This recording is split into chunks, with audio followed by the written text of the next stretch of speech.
Air crash में उसका जवान बेटा मर गया, उसकी पत्नी मर गई, उसकी एक छोटी बेटी थी, वो मर गई। वो भी मर गया होता, लेकिन अचानक एक बड़ी डील, एक खास मीटिंग की वजह से वह अपने परिवार के साथ जा नहीं सका था। राजेश के परिवार में अब कोई अपना नहीं था। राजेश एक बहुत अमीर व्यक्ति था। उसके अलग अलग शहरों में कितने ही बड़े बड़े होटल्स थे। उसकी महीने की करोड़ों की आमदनी थी। राजेश एक विशाल बंगले में रहता था। उसके घर में कितने ही नौकर थे, लेकिन बच्चों के एयर क्रैश में मर जाने के बाद उसने अपने सभी नौकरों को छुट्टी दे दी थी। उस बंगले में बस एक बुजुर्ग नौकर, जिसकी उम्र 70 वर्ष की थी, रह गया था। रामू काका भी राजेश के साथ दुखी रहता था। जब राजेश एक मामूली व्यक्ति होते थे, तब से रामू काका उनके साथ था। रामू काका ने राजेश को एक बार बहुत समझाया कि उनको दूसरी शादी कर लेनी चाहिए और ज़िंदगी को एक बार फिर से नए सिरे से शुरू करना चाहिए। रामू काका की बात सुनकर राजेश हंस पड़े। इस उम्र में शादी? अब तो अपने बच्चों के पास जाने का समय आ गया है। रामू, अब तो मरने का समय आ गया है। राजेश की बात सुनकर रामू काका दुखी हो उठे थे। उनकी आंखों से आंसू छलक पड़े। राजेश की तकलीफ को वो भली भांति समझते थे। जिस घर में चारों तरफ चहल पहल हुआ करती थी, अब सन्नाटा पसरा रहता था। घर से निकलने और लौटने का राजेश का कोई वक्त नहीं रह गया था। राजेश कभी भी घर से निकल जाते थे। कभी कभी तो रामू काका को बिना बताए ही चले जाते और रामू काका उनका खाना बनाकर उनका इंतज़ार करता रहता था। एक दिन रामू काका भी चल बसे। रामू काका के जाने के बाद राजेश की हालत पागलों जैसी हो गई। न खाने की सुध, न कपड़ों का ठिकाना। राजेश को नहाए या फिर कपड़ों को बदले कई कई दिन हो जाते थे। उलझे हुए बाल, गंदे कपड़े, शरीर पर मिट्टी, लोग उसे भिखारी समझने लगे थे। राजेश कहीं भी सड़क पर बैठ जाया करता। कभी सड़क पर बैठे बैठे वहीं सो भी जाया करता था। उसे भिखारी समझकर कुछ लोग तो उसकी ओर पैसे भी फेंक दिया करते थे। उन पैसों को देखकर राजेश मुस्कराया करता था। एक दिन अचानक राजेश के पेट में जोर का दर्द होता है। पहले तो राजेश इस दर्द को नज़रअंदाज करता रहा, लेकिन दिन पर दिन यह दर्द बढ़ता जा रहा था। एक दिन वह सड़क पर गिरकर कराहने लगता है। उधर से तभी एक 20 वर्ष की लड़की गुजरती है। वह फौरन राजेश के पास आती है और उससे उसकी तकलीफ पूछती है, लेकिन राजेश उससे बात करने की स्थिति में नहीं था।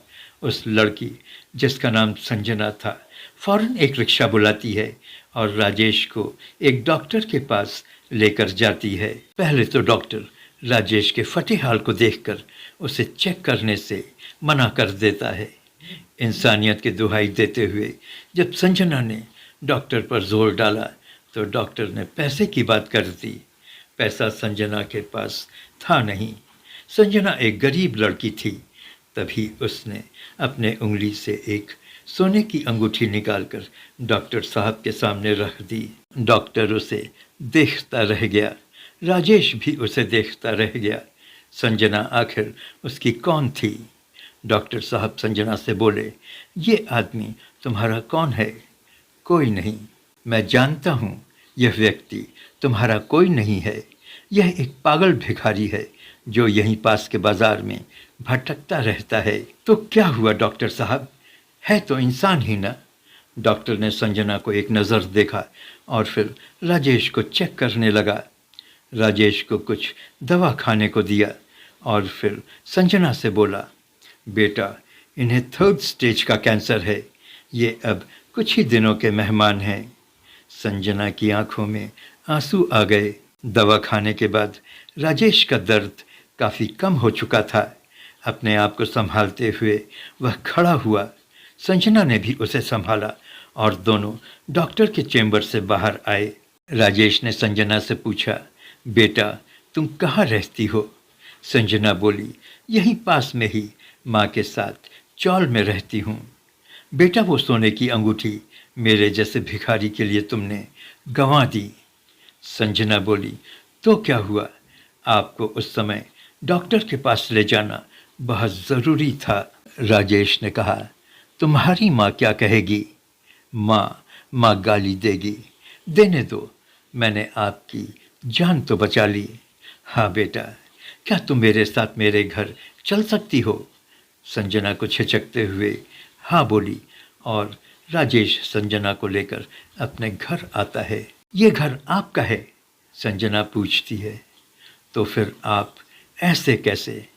राजेश मुस्कराता है, अपने हाथ से चाय बनाकर संजना को पिलाता है और अपनी पूरी कहानी उसे बताता है। राजेश संजना से बोलता है, बेटा, दूसरों की सहायता करने की स्पिरिट, इस जज्बे को तुम जिंदगी भर बरकरार रखना। संजना सिर हिलाती है। राजेश अपने चार्टर्ड अकाउंटेंट को बुलाता है और अपने सारे होटल्स और अरबों की जायदाद संजना के नाम कर देता है। संजना ये सब देख और जानकर चौंक जाती है। सर, आप ये क्या कर रहे हैं? संजना, मेरी जिंदगी का कोई भरोसा नहीं, यह मैं जानता हूँ।